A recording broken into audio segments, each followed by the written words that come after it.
بسم اللہ الرحمن الرحیم۔ دوستو، حضرت لوط علیہ السلام کی قوم پر اللہ کا عذاب کیوں آیا، آج میں آپ کو بتانے والا ہوں۔ حضرت لوط علیہ السلام جس قوم کی طرف بھیجے گئے وہ بہت خوشحال تھی، ان کی بستیاں بہت آباد تھی، لیکن یہ قوم برائی میں ڈوبی ہوئی تھی۔ لوگ خدا کو چھوڑ کر بتوں کو پوجتے تھے، بے ایمانی کرتے، اور سب سے بڑی برائی ان کے یہاں یہ تھی کہ وہ عورتوں کو چھوڑ کر لڑکوں کے ساتھ برا کام کرتے تھے۔ اس بدفعلی کا بانی شیطان تھا۔ جب اس نے چاہا کہ قوم میں یہ برائی پھیلے تو اس نے ایک عجیب ترکیب سے کام لیا۔ ابلیس ایک خوبصورت لڑکے کے شکل میں ایک باغ میں آتا اور ہمیشہ اس کے پھل پھولوں کو نقصان پہنچاتا۔ باغ کا مالک اسے پکڑنے کی کوشش کرتا، لیکن وہ بھاگ کر باغ سے نکل جاتا۔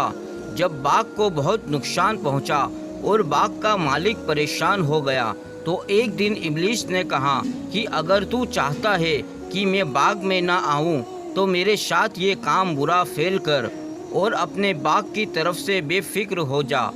باغ کے مالک نے کہا یہ تو بہت اچھا ہے، اور پھر وہ اس برائی میں پڑ گیا۔ اس طرح شیطان نے پھیلے بد کو اس قوم میں جاری کر دیا۔ خدا کی طرف سے ہدایت کے لیے حضرت لوط علیہ السلام نے لوگوں کو اس پھیلے بد سے روکا اور ان کو ہر طرح سے سمجھایا اور خدا کا خوف دلایا، اور کہا کہ اگر تم برائی سے باز نہیں آتے تو خدا کا عذاب تمہیں گھر لے گا۔ لیکن لوگ اتنے بے شرم اور بے حیا تھے کہ بولے ہم پر خدا کا عذاب لا اگر تو سچا ہے۔ حضرت لوط علیہ السلام پھر بھی ان کو سمجھاتے رہے اور ان کو خدا کی طرف دعوت دیتے رہے۔ اپنے چچا ابراہیم علیہ السلام کی طرح حضرت لوط علیہ السلام بھی مہمانوں کی بڑی عزت اور خدمت کرتے تھے۔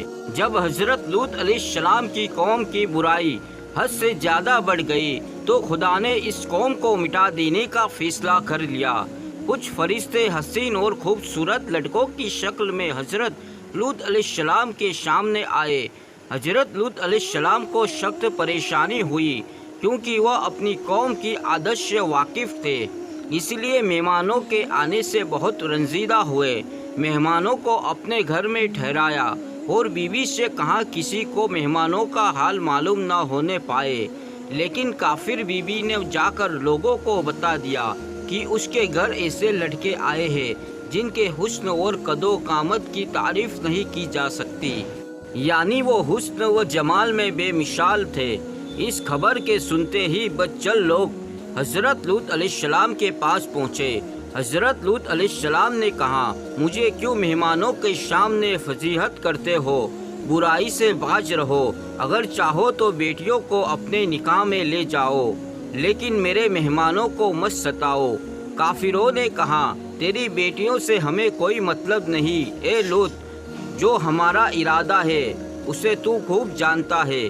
فرشتوں نے دیکھا کہ حضرت لوط علیہ السلام بہت پریشان ہے تو خاموشی سے ان سے کہا آپ بے خوف رہیے، ہم خدا کے فرشتے ہیں، یہ لوگ کچھ بھی نقصان نہیں پہنچا سکتے۔